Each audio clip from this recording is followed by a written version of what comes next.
Olá, eu sou a Samara Krause, do canal Teofilia, e hoje eu vim trazer para vocês um vídeo em homenagem ao Dia do Nordestino. Para quem não sabe, eu sou nordestina, eu moro em Santa Catarina, mas eu nasci em Pernambuco. Estou até aqui hoje com a minha camisa de tradutor inglês nordestinês. Eu traduzo textos para a página Ben Shapiro Brasil, o link vai estar aqui na descrição para você acompanhar caso você não conheça. Bom, recentemente eu li 2 livros que tratam de um tema que é muito comum no Nordeste, que é o tema do cangaço. Os livros foram escritos pelo mesmo autor, o historiador Frederico Pernambucano de Melo, que é uma das, talvez a maior autoridade nesse tema aqui no Brasil. Os livros são Apagando o Lampião e Guerreiros do Sol. Eu não tenho o livro para mostrar para vocês aqui, aliás, os livros, mas os links vão estar aqui na descrição, para se você quiser ver, se quiser adquirir pelo nosso link e contribuir para o nosso canal. O Guerreiros do Sol, ele não é fácil de encontrar o livro físico, tá? Já o Apagando o Lampião é mais fácil de encontrar, ele geralmente está mais caro, na faixa de R$90, mas se você quiser esperar, vez ou outra tem uma promoção na Amazon e você consegue o livro pela metade do preço. É um livro que vale muito a pena adquirir. Um livro sobre um momento muito importante da história do Brasil e muito mal compreendido. Então, eu passei a minha vida inteira no Nordeste e nunca me interessei muito pelo tema do cangaço. Por lá é bem dividido. Ou as pessoas acham que era um bando de bandidos, ou acham que era um bando de justiceiros. É muito comum você encontrar na feira de artesanato, por exemplo, eu que morava em Caruaru, lá tem uma famosa feira de artesanato, você costuma encontrar bonequinhos do Lampião e da Maria Bonita, de uma forma bem fofinha. Eles estão estampados em camisas, em pano de prato, em tudo que você vê por lá. Muito turista vai e compra porque acha bonitinho. Ah, é um símbolo do Nordeste, vou lembrar da minha viagem. Mas então as coisas eram bem definidas para mim e eu não me interessava muito sobre o tema. Até que eu vim morar em Santa Catarina.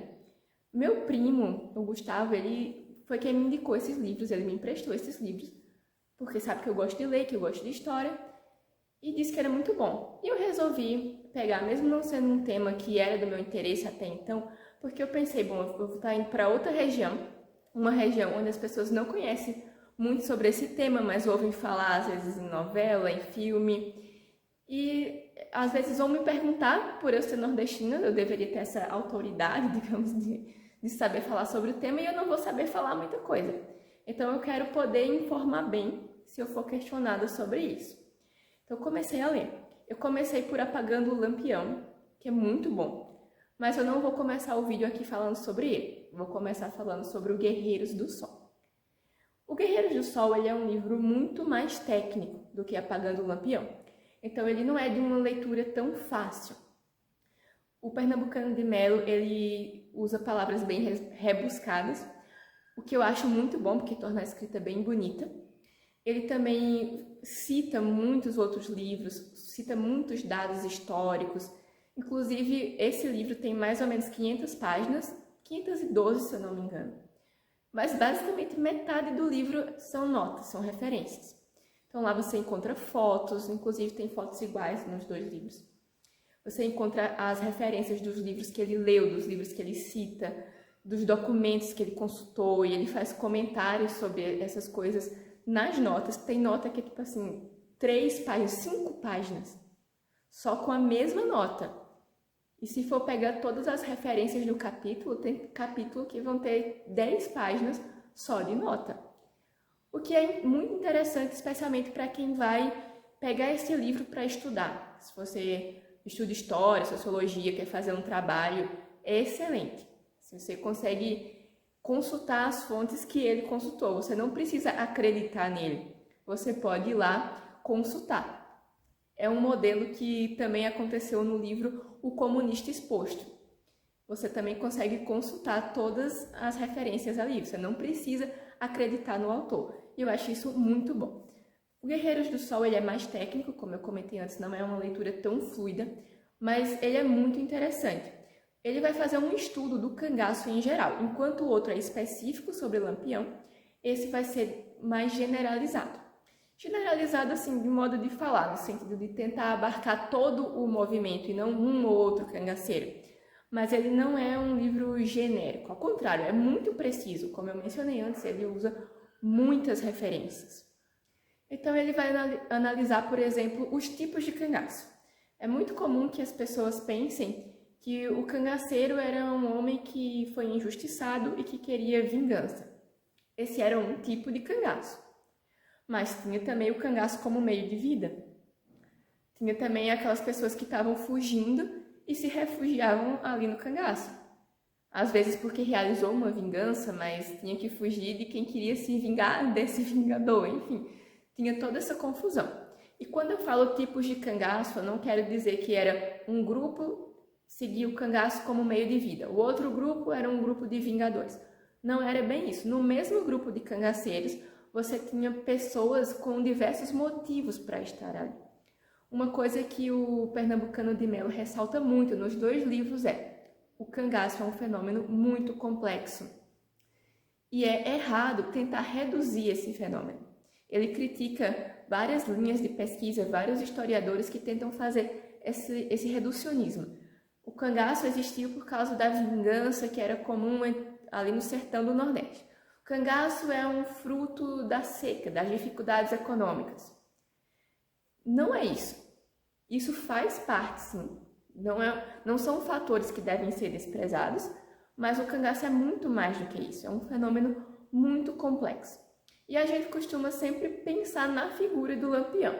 Isso não é só algo meu, é algo do Brasil como um todo, porque é o Lampião que vai estar nos livros de história. Eu lembro bem do livro de história da terceira série, lá em 2006, e que tinha o Lampião. E é um livro de circulação nacional. Então ele é a figura que representa isso pra gente. Mas ele foi um dos últimos. O cangaço veio já antes dele. Ele, antes de ser líder de um grupo, ele fez parte do grupo de outro cangaceiro, já mais velho, famoso na época, que era o Minho Pereira. Antes, teve outros movimentos de cangaço também ali no sertão do Nordeste, já ali no final do século XIX. Inclusive, o autor traz um estudo do banditismo em geral no mundo. Quer dizer, ele estuda o fenômeno do cangaço no Nordeste, mas ele menciona estudos. Tem que me expressar melhor, né? Porque parece que foi o próprio Pernambucano de Melo que falou disso no livro. Não, você não vai encontrar um capítulo sobre isso. Você vai encontrar isso mencionado em alguns capítulos. E nas referências você vai encontrar os estudos específicos sobre o fenômeno de banditismo no mundo inteiro.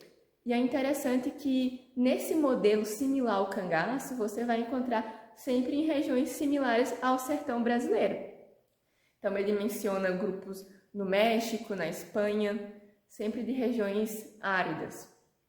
Não que só exista bandido nesses esquemas, tá? É só um fenômeno que apareceu em vários locais do mundo e tem essas similaridades. Claro, tem banditismo em outras regiões, mas com outras características. Voltando à questão do cangaço no Brasil, é uma coisa antiga, é uma coisa que geralmente se multiplica nos períodos de seca grande. Então, tem uma espécie de ciclo de ascensão e queda do cangaço ali desde o século XIX. Na verdade, ele menciona alguns grupos até anteriores, ali do século XVII, por exemplo, mas que ainda não estavam tão estabelecidos quanto veio a se estabelecer depois, ali no final do século XIX. Nesse livro, Guerreiros do Sol, ele vai falar de outros bandidos famosos, como, por exemplo, o Cabeleira, o próprio Minho Pereira, que foi chefe de Lampião, o Antônio Silvino, e fala também do Lampião. Claro que não podia deixar de falar, porque ele foi o mais icônico, né? Mas ele vai aparecer mais pelo final do livro, porque ele não está, como eu mencionei antes, ele não está tentando falar sobre cangaceiros, mas sobre o cangaço de modo geral. Então ele fala, por exemplo, que essa questão da vingança, ela era mínima ali. Até porque o cangaceiro que buscava vingança, ele ia atrás do seu objetivo e depois não queria mais saber do cangaço. Ele não tinha o chamado, digamos, para para essa vida de cangaceiro. Alguns até poderiam continuar, mas muitos usavam essa vingança como um escudo ético, porque no sertão a vingança era basicamente uma lei. Você não podia se deixar ser desrespeitado. Então, aquele que estava buscando vingança, ele poderia até ser bem visto pelo sertanejo. Já quem roubava, por exemplo, era mal visto. E aí vem essa complexidade do cangaço, porque os cangaceiros roubavam. O grupo de Lampião, que passou a ser louvado na própria época, essa romantização não é atual, ela já começou na época. Essa romantização, ela lida com esses aspectos, né? Então ele era um bandido que sequestrava, que torturava, fazia coisas terríveis, mas falava do pai que foi morto, ele está querendo se vingar do Luceno e do Saturnino que mataram o pai, mas ele não foi atrás de matar. Ele mesmo em entrevistas falou sobre o cangaço ser como um negócio para ele, que ele não ia largar, porque se um negócio está dando certo, ele não tem por que largar.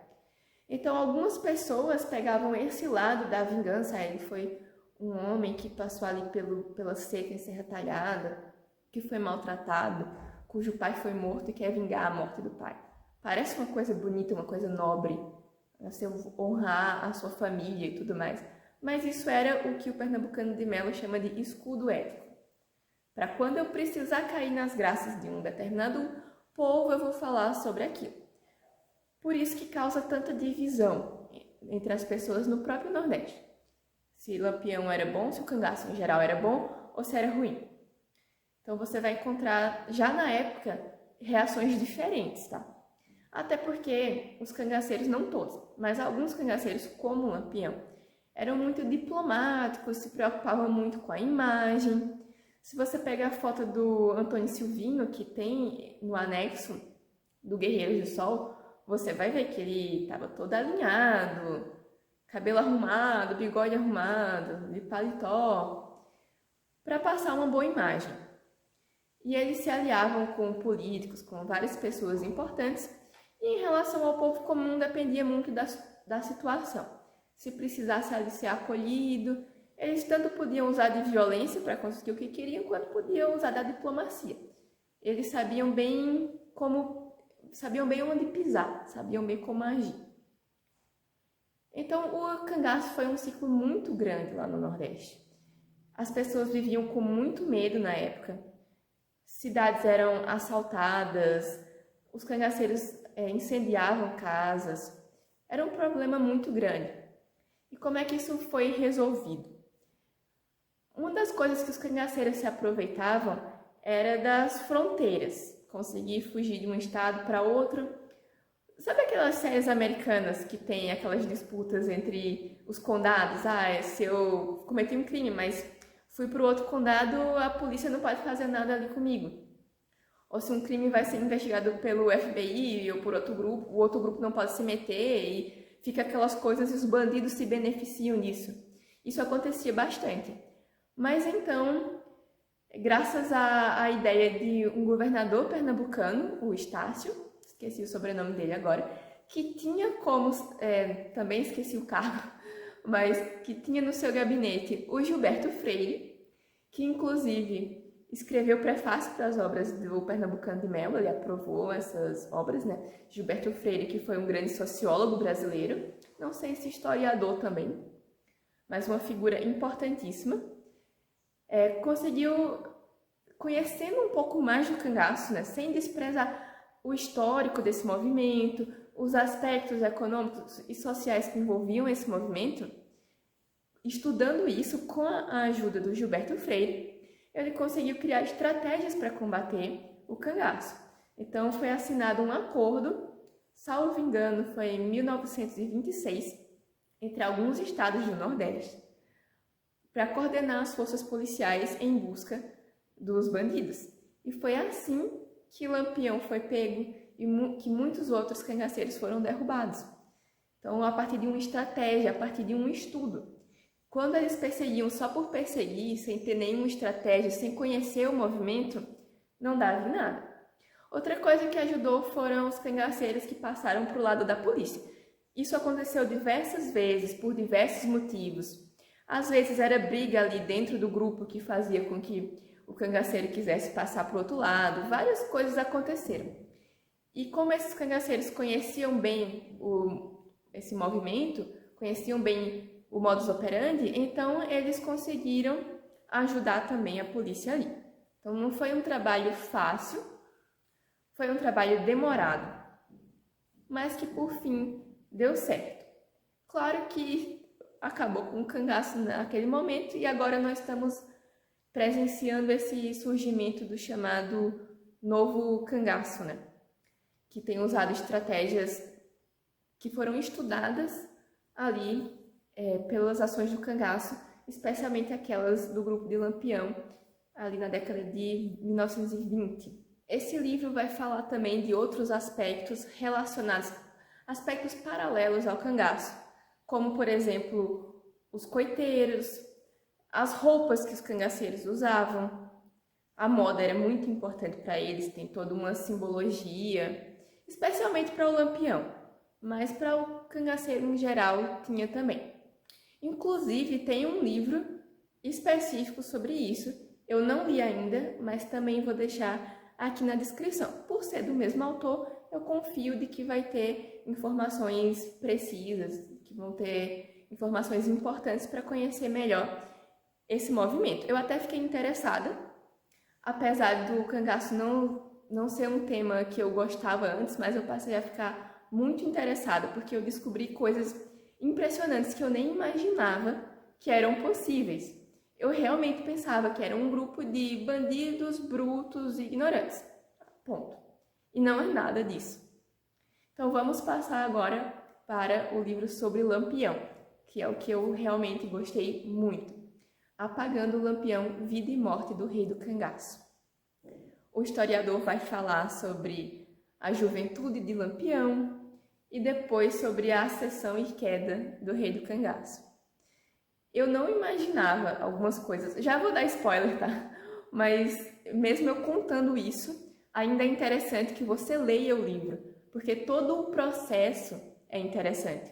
E eu não tenho aqui capacidade de narrar, por exemplo, o que aconteceu em Mossoró, não tenho como narrar algumas das atrocidades que Lampião fez, algumas invasões, o roubo de uma fazenda, que foi muito famoso, foi o que deixou ele mais famoso ali na época, por exemplo. São muitos detalhes, então é muito interessante que você leia. Mas posso citar aqui como alguns exemplos. Eu não sabia que o Lampião era uma pessoa que fazia poesia, que usava perfume importado, tomava uísque importado. Eu não sabia que os cangaceiros tinham armas até melhores que as da polícia. Não sabia que Lampião tinha cartão de visita personalizado. Inclusive, o cangaço, especialmente o Lampião, usou muito do que hoje a gente chamaria de marketing, por exemplo. Uma coisa interessante que eu esqueci de mencionar sobre o Guerreiros do Sol. O autor conta de casos de homens jovens, assim, de família até de posses, talvez não rica, mas de posse, que entravam para o cangaço, porque achava estiloso, só porque era legal ser banido. Então, esse pessoal que usa dessa redução do fenômeno, falando, é por causa da seca, era uma questão social. Não, não era. Isso podia fazer parte, mas tinha gente que entrava porque queria ser bandido. E essa mesma análise deve ser aplicada hoje a outros fenômenos. Ao fenômeno do tráfico de drogas, de tantas outras coisas. É do mesmo jeito. Tem gente que entra porque quer. Tem gente que é vítima, sim. Tem várias coisas. Não dá para reduzir. E nenhuma política pública vai funcionar se for reducionista. Nenhum combate da polícia vai funcionar se não houver um estudo antes, assim como aconteceu com os cangaceiros. Mas voltando à história de Lampião. Então a gente conhece ali na juventude dele a briga dele com Zé Saturnino, com Lucena. A gente vê como que ele entrou no grupo do Nhô Pereira e se sobressaiu muito rápido. Ele impressionou realmente Pereira. Lampião era uma pessoa muito inteligente. Na verdade, é uma coisa que, se a gente pensar, é muito típica. Para um bandido se tornar um grande chefe, ele tem que ser inteligente. Os outros envolvidos podem não ser, mas o chefe tem que ser. Bin Laden, por exemplo, era muito inteligente. Eu acho até engraçado que tem gente que fala mais livros e menos armas. Uma criança que lê um livro nunca pegará em armas. E você vai e vê a história do Bin Laden, por exemplo, grande leitor e terrorista. Então, isso é um fenômeno bem comum. Mas eu não sabia em relação a Lampião. Ele era um exímio estrategista. Então, isso fez com que ele crescesse muito rápido ali no grupo Daniel Pereira, fez com que ele criasse o seu próprio grupo, que cresceu muito, tinha ali os subgrupos com os seus chefes. E ele teve uma ascensão que chamou a atenção do governo não só local, né, do governo nacional. Também é interessante notar o período histórico em que o cangaço ganhou mais força, né, que foi ali a partir da queda do Império, porque houve uma desestabilização social e política muito grande ali. Foi um momento de ruptura terrível para o nosso país. Vai ser nessa época que a gente vai ter, por exemplo, o caso do Antônio Conselheiro, de vários outros movimentos messiânicos, movimentos de revolta contra a República. A República agiu de forma descoordenada e violenta. Isso fez com que o pessoal, especialmente ali do interior, ali do sertão, se revoltasse contra essa política nacionalmente estabelecida. Outra coisa que o Pernambucano de Melo ressalta muito é essa briga, digamos, entre litoral e sertão. O sertanejo não tinha o mesmo modo de vida do pessoal do litoral. Então, quando a lei litorânea chega no sertão, naquela época de transição em que estavam tentando chegar mais no interior e, digamos, civilizar o interior, isso entra em conflito com a lei local. Era uma terra, digamos, sem lei. A lei vinha da própria ética popular construída ali na região. Então, como eu mencionei antes, o roubo era algo grave. Então, puniam de forma violenta. Mas já o homicídio ia depender um pouco. Você estava vingando a sua irmã que foi desrespeitada? Então, você está no seu direito. Para o sertanejo daquela época, seria um absurdo colocar na cadeia um marido que foi se vingar porque a mulher traiu ele. Então, era um absurdo, ele estava defendendo a honra. Até hoje, no nosso Código Penal, certos crimes são tratados de formas diferentes, levando em conta esses aspectos mais pessoais. Mas a questão é que o povo ali, numa região que por muito tempo foi esquecida pelas autoridades, foi esquecida pelo litoral, construiu a sua própria lei, o seu próprio modo de viver e se sentiu violado por essa política da capital chegar ali. Então isso causava uma certa confusão também. E o cangaceiro, por algumas pessoas, era visto como um homem que estava lutando contra essa modernização do sertão, que as pessoas ali não queriam realmente aceitar. Então a gente já nota que não é uma coisa assim preto no branco, de o cangaceiro é bom, o cangaceiro é ruim. Desde a época que é uma coisa muito complicada. Dependia muito da experiência que a pessoa tinha com o cangaceiro. Sobre essa questão do sertão ter sido esquecido por muito tempo, é interessante notar o vocabulário. O Pernambucano de Melo fala sobre isso no Guerreiros do Sol. Como os dois são muito parecidos, eu acabo confundindo e esqueci de falar algumas coisas antes, mas tanto faz, vou falar agora, faz parte do mesmo tema. Essa questão do vocabulário é interessante porque é comum que as pessoas pensem que o sertanejo fala errado, mas na verdade ele usa muito arcaísmo. Então usa palavras que eram usadas quando os primeiros colonizadores chegaram no sertão, lá em 1600 e pouco. Aquela região ficou tão esquecida que o vocabulário não se modernizou. Inclusive, foi uma região onde se juntou ali os índios e alguns colonizadores que chegaram e que por alguma razão foram se afastar ali do litoral, da zona da mata, foram para o agreste e para o sertão. Às vezes eram bandidos que estavam fugindo de alguma coisa, ou alguém que se vingou e para evitar retaliação foi para o sertão, ou só uma pessoa que cansou daquela vida mais agitada na capital e foi morar o mais afastado possível. Então essa é a constituição do povo sertanejo, daquela época pelo menos. No livro sobre o Lampião, mais especificamente, a gente vai ver muito sobre a relação dele com o Benjamin Abraão, que era um fotógrafo libanês, que fotografou, que filmou ali sobre o cangaço. Inclusive tem um filme sobre isso. O filme se chama Baile Perfumado. É um dos clássicos do cinema brasileiro. Foi lançado ali pelos anos 90. Também a gente vê a relação de Lampião com o padre Cícero, a participação não só do grupo de Lampião, mas também de outros cangaceiros na luta contra o comunismo, ali na perseguição à coluna Prestes. Eu sempre confundo quando vou falar esse nome. Então tem toda uma complexidade em relação a esse fenômeno, porque, por exemplo, nesse momento de combater os revolucionários, parece que o Lampião está se redimindo. E ele faz isso por causa do pedido do padre Cícero e porque ele também não gostava de comunista. Comunismo é tão ruim que nem cangaceiro gosta. Mas falando sobre o comunismo, desde a época que os comunistas começaram a se apropriar dessa imagem do Lampião, do cangaço em geral, mas falavam mais ainda do Lampião. A gente vai ter escritores famosos no Brasil, como Graciliano Ramos, que nos jornais da época publicou coisas elogiando, de certa forma, o cangaço. Grupos ali na era Vargas, grupos políticos se apropriaram dessa imagem, fazendo uma leitura marxista, bem reducionista do cangaço, e os próprios cangaceiros não concordavam com isso. O próprio Lampião não concordava com essa associação. E isso só foi piorando com o tempo. Hoje a gente vê uma romantização muito mais extrema do que o que já acontecia na época.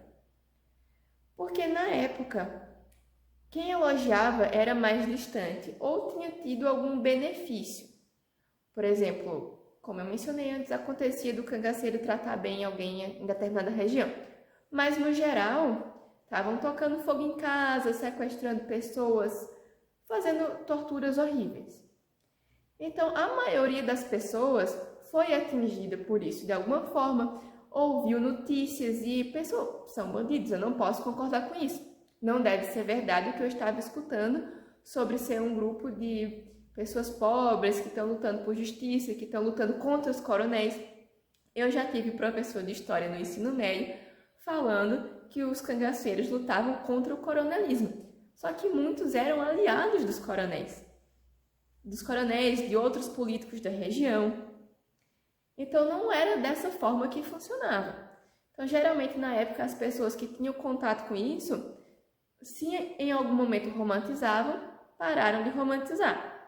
Só que com o passar do tempo a lenda foi aumentando ao ponto que hoje muita gente, justamente por não conhecer a história, como eu mesma não conhecia, não romantizava, eu não gostava desde sempre, mas conhecia pouquíssimo. Eu não tinha como justificar que realmente não era da forma que a esquerda especialmente estava falando.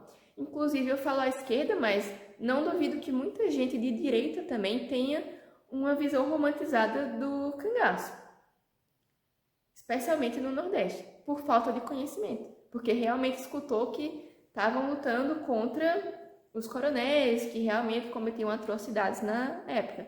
Muitas vezes, quando o coronel não queria usar o próprio jagunço, inclusive essa questão do que é jagunço, o que é cangaceiro, quais são as diferenças, são tratadas no livro Guerreiros do Sol, já bem no começo. Mas voltando aqui ao assunto, quando não queriam usar alguém que estava mais diretamente associado a eles, pagavam para um cangaceiro. Eles eram os mercenários ali na época. Então essa visão muito romântica, ela tanto vem do mau-caratismo mesmo, quanto da falta de conhecimento. Então um problema que já existia, mas aqui era pequeno, foi com o tempo se agravando porque teve esse distanciamento histórico. Dificilmente você conhece alguém que conviveu com um cangaceiro, mesmo lá no Nordeste. Quem é mais de Serra Talhada, de algumas outras cidades mais para o sertão mesmo, talvez seja mais normal de encontrar. Ah, minha avó foi cangaceira, alguma coisa do tipo. Mas nas cidades mais populosas, não só nas capitais, mas na cidade de onde eu vim mesmo, não é mais tão comum, né? Teve todo esse crescimento populacional, essa urbanização, e essa história foi ficando para trás. Mas é importante que a gente entenda. Inclusive, não é algo que é estudado só aqui no Brasil. Tem uma biografia de Lampião, por exemplo, que foi escrita por um americano. E nem é uma biografia nova, tá? Já na época, Lampião foi mencionado no New York Times. Então, o mundo tinha os olhos voltados para esse fenômeno que estava acontecendo aqui no Brasil. Foi uma coisa realmente marcante. Um fenômeno complexo e interessante. Então, depois de experimentar a sua sessão, vai começar a queda. Tem uma entrevista, por exemplo, que é citada no livro, está lá transcrita. Alguns materiais sobre o cangaço você consegue encontrar vídeos já da época, tá? As filmagens já estavam se popularizando e como era algo tão chocante, tão importante, pessoas, especialmente jornalistas, colocaram recursos em filmar isso. O que é bem interessante, porque a gente consegue ver as expressões, consegue ouvir ali. Então é um material escasso, mas se a gente considerar a época, a gente tem mais material sobre isso do que sobre outros movimentos que estavam acontecendo ali naquele momento, né? Talvez os mais bem documentados sejam a Primeira Guerra e o cangaço. Em grande parte por causa do Benjamin Abraham, mas não só por causa dele também, né? Teve esforços de várias pessoas em várias partes do país e do mundo para investigar isso. Então, numa entrevista, perguntaram para Lampião por que ele não tinha matado tais policiais quando passou por tal cidade. Não lembro os dados exatos agora. Ele costumava chamar os policiais de macacos, né? E daí ele fala que se for matar qualquer macaco que encontrar, vamos pegar logo. Então ele era muito estrategista e ele sabia quando aparecer e quando se esconder. Só que apesar dele ter tanto sucesso assim, vale lembrar que ele teve momentos de queda também. Não dá para romantizar no sentido de que ele era um grande gênio que nunca sofreu derrotas. A gente conhece mais o caso de Mossoró, eu digo a gente assim, quem já ouviu mais, quem já leu mais sobre o cangaço, mas teve outros momentos de derrota também.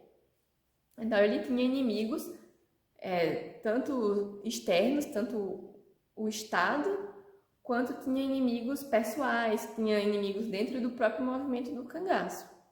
Tinha gente, por exemplo, que teve a família atingida por causa do cangaço, então resolve ou procurar vingança por conta própria ou se juntar à polícia.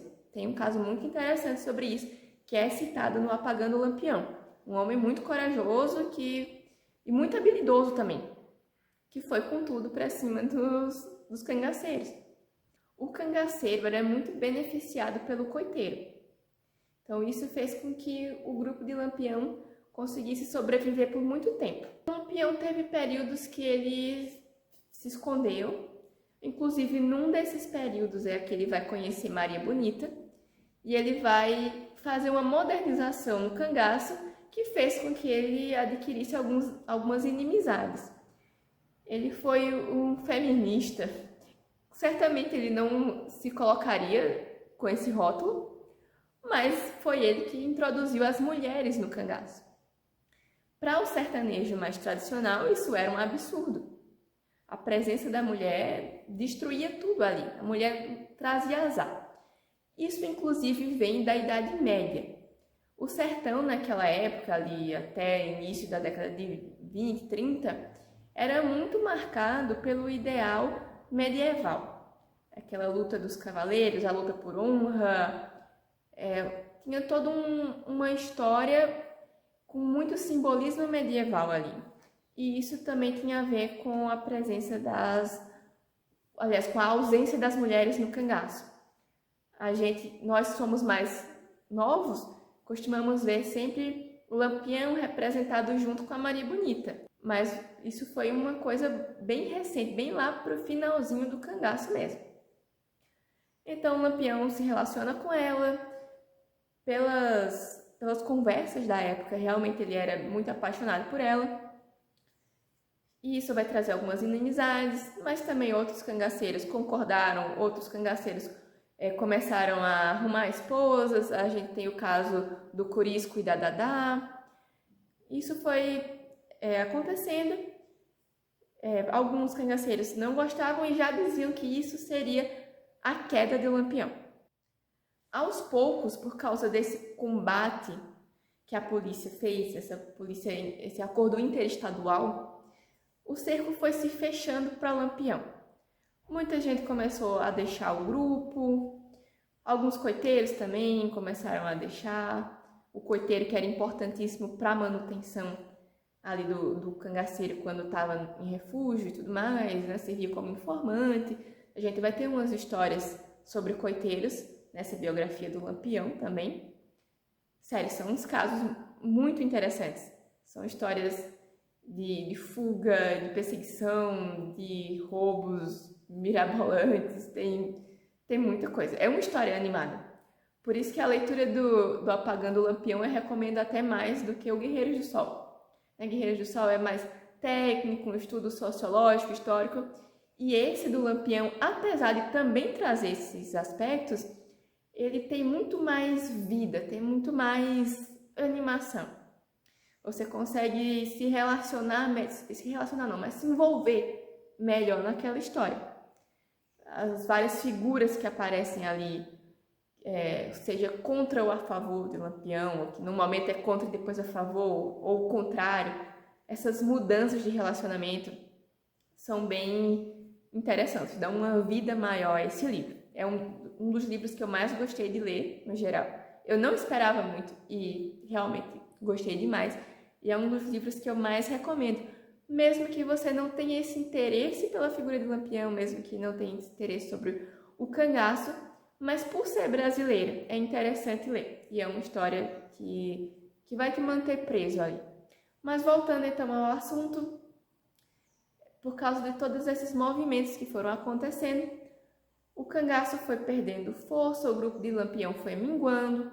Existem conversas da época, algumas coisas registradas até, de que Lampião estava pensando em se aposentar. Ele já havia recebido convites antes. O Nhô Pereira, o antigo chefe dele, estava aposentado do cangaço.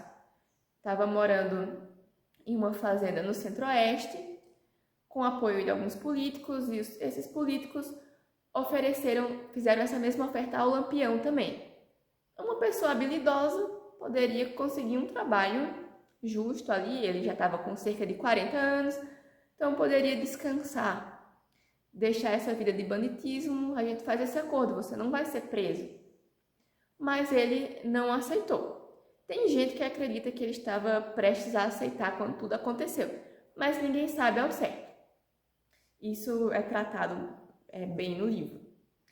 Ele foi então se refugiar na Gruta do Angico, com a ajuda de um coiteiro, e acabou sendo cercado, ele e o grupo dele, o grupo que já não estava tão grande nessa época, e houveram ali algumas mortes, e esse foi, entre aspas, o fim do cangaço. Tinha alguns resquícios ali, mas com o fim de uma figura tão emblemática quanto o Lampião, não tinha como ter força suficiente de novo. Essa questão da morte do Lampião é emblemática, porque para proteger a pessoa que realmente disparou contra, teve uma série de coisas que foram encobertas ali na época. Então, outra pessoa levou a culpa, que era uma pessoa que queria se promover como a que matou o Lampião, para que aquele outro soldado pudesse ter uma vida tranquila. O que eu achei bem inteligente, inclusive. E isso foi necessário porque, mesmo a figura principal do cangaço sendo assassinada, os outros cangaceiros do grupo que ficaram dispersos ali, ou dos subgrupos, enfim, poderiam buscar vingança. E, de fato, buscaram. Eram poucos, agindo de forma isolada, porque, em geral, estava muito enfraquecido. Talvez vocês saibam da história das cabeças e tal, senão vão saber se lerem o livro. Lembrando que o link está aqui na descrição e que se você comprar, você vai estar ajudando o canal Teofili. Pois bem, então os cangaceiros ficaram realmente desnorteados, assustados ali, mas eram homens de coragem. Eram ruins? Eram, mas a gente não pode dizer que não tinham coragem e que não tinham o seu próprio código de ética. Um código de ética muito estranho, né, que você pode sequestrar, roubar, torturar, mas que quando diz respeito à honra das pessoas que você gosta, você vai lá e se vinga. E Lampião era um mentor, era um líder que era querido por muitos ali no cangaço. Claro, criou inimizades também, alguns tinham medo dele, mas também tinha aqueles que gostavam, que sentiam que deviam muito para Lampião e tentaram sim se vingar da polícia. Foi um momento histórico, saiu em jornais no mundo inteiro. A gente pode hoje conhecer muito sobre isso em museus, especialmente um museu que tem lá em Maceió. Vou deixar esse dado na descrição. Então, esse assunto ele é muito importante para quem é do Nordeste, especialmente. Para o Brasil inteiro, mas para quem é do Nordeste. Para conhecer sobre suas origens, para não ficar falando coisas que você não sabe, ficar elogiando pessoas que você não conhece realmente a história delas. Se você lê a biografia do Lampião, seja essa ou outra, e você realmente admira ele, acha que ele foi um herói que lutava contra as injustiças dos latifundiários ou sei lá o que, tudo bem, desde que você tenha os dados. Não fique falando sobre coisas que você não sabe. Isso que é o ponto pior. Você está tanto criticando quanto elogiando uma coisa que você não sabe. Então é importante que você busque conhecimento sobre isso, né? Vamos lembrar do ET Bilu agora. Busquem conhecimento. Se informe. E vocês vão ver que a história do Brasil é muito interessante. Pode não parecer na escola, mas é muito interessante. É uma história cheia de aventuras, de coisas curiosas, de pessoas inteligentes, de muita coisa interessante para a gente conhecer. Também se orgulhar, não de todos os momentos, claro. Hoje em dia a gente tem enfrentado uma crítica histórica de quem é branco tem culpa, quem é rico tem culpa, porque há 500 anos estavam oprimindo tal e tal grupo.